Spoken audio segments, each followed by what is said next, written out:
สบายดีผู้ใดที่เข้ามาชมวิดีโอนี้ใจดีกด subscribe ให้เด้อเพราะว่าลาเนาะจะมาแบ่งปันความรู้อันน้อยนิดของเฮาแหละเนาะความรู้ที่เฮามีอยู่เนาะเพื่อเป็นการแบ่งปันประสบการณ์หรือว่าแลกเปลี่ยนซึ่งกันและกันซึ่งมื้อนี้ล่ามีคำถามโอเคคำถามก็คือว่าเจ้าเป็นคนหนึ่งโบที่กำลังชมวิดีโอนี้อยู่แล้วเจ้าเป็นคนหนึ่งโบที่มีความคิดหรือว่าอยากจะเป็นคนหนึ่งที่สามารถดูแลตัวเองสามารถมีรายได้หลายเนาะสามารถดูแลตัวเองคนที่ตัวเองหักพ่อแม่หรือว่าคนในครอบครัวได้เป็นอย่างดีเป็นคนหนึ่งโบที่จะปรารถนาเนาะอยากจะเป็นคนหนึ่งที่มีเงินจำนวนหลายเป็นคนหนึ่งที่มีชีวิตที่สบาย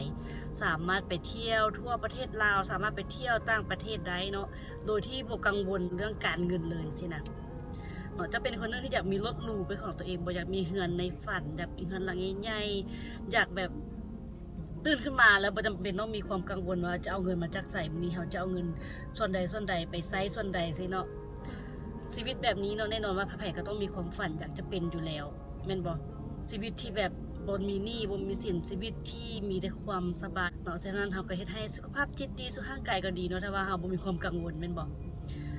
แน่นอนอยู่แล้วเนาะคำว่าปรารถนานะไผ่ก็ต้องอยากเป็นไผ่ก็ต้องอยากได้เนาะไผ่ก็ต้องมีความใฝ่ฝันที่ยิ่งใหญ่แน่นอนว่าทุกคนมีความฝันที่ว่าสูงหมดแต่น้อยว่าอิงใส่รายได้ของเขาในปัจจุบันแล้วความฝันใหญ่ๆของเขากันเลยว่าให้ลงมาตามระยะเงินที่เขาหาได้สิเนาะฉะนั้นความฝันนี้เขาก็เลยประกาศที่จะฝันอย่างเช่นนะแล้ววันนี้คำถามอันต่อมาแล้วมีไผ่ได้ล่ะพร้อมที่จะทุ่มเทพร้อมที่จะจ่ายเนาะราคาเพื่อให้ได้สิ่งที่ตัวเองต้องการหันมาสินะแล้วจะเป็นคนหนึ่งบอสที่พร้อมจะทุ่มเทกับสิ่งต่างๆที่เราอยากได้สิทุ่มเทในที่นี้คือว่าราคาที่ต้องจ่ายเพราะว่าทุกอย่างมีราคาเหมือนเนาะขณะความฝันของเขาก็ยังมีราคาเป็นบอกว่าฝันอยากได้นั่นอย่างนี้ก็เป็นราคาเหมือนฉะนั้นจะเป็นคนหนึ่งบอสพร้อมที่จะจ่ายเพื่อให้ได้ความฝันนั้นมาเนาะจะเป็นคนหนึ่งที่พร้อมบอสที่จะจ่ายแน่นอนอยู่แล้ววิธีที่จะหามาเขาก็มีหลายวิธีที่คนเขาสามารถหามาได้มันขึ้นกับว่าเขาพร้อมที่จะเริ่มโบนะคือดังเพื่อนว่าเนาะทุกคนอยากขึ้นสวรรค์แต่ไม่อยากตายเป็นอย่างคือว่าจังสั้นเนาะอยากขึ้นสวรรค์แต่ไม่อยากตายฉะนั้นก่อนที่จะขึ้นสวรรค์ก็ต้องตายก่อนเป็นบ่จะขึ้นสวรรค์ไผก็บ่มีความฝันจากตกนรกหรอกเนาะอันนี้เป็นความเชื่อของเฮาเนาะของบุคคลเนาะสมว่าทำดีเฮ็ดดีแล้วจะได้ขึ้นสวรรค์ซึ่งไผก็อยากขึ้นสวรรค์เมื่อแต่ว่าในที่นี้ก็คือว่าขึ้นสวรรค์ก็คือว่าความสุขความสบายเป็นบ่ล่ะ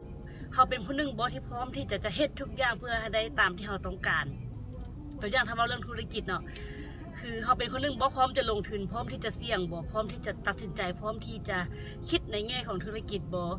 หรืออาจจะเว้าเรื่องใดแล้วก็ย่าเนาะถ้าว่าเป็นสิ่งที่ว่า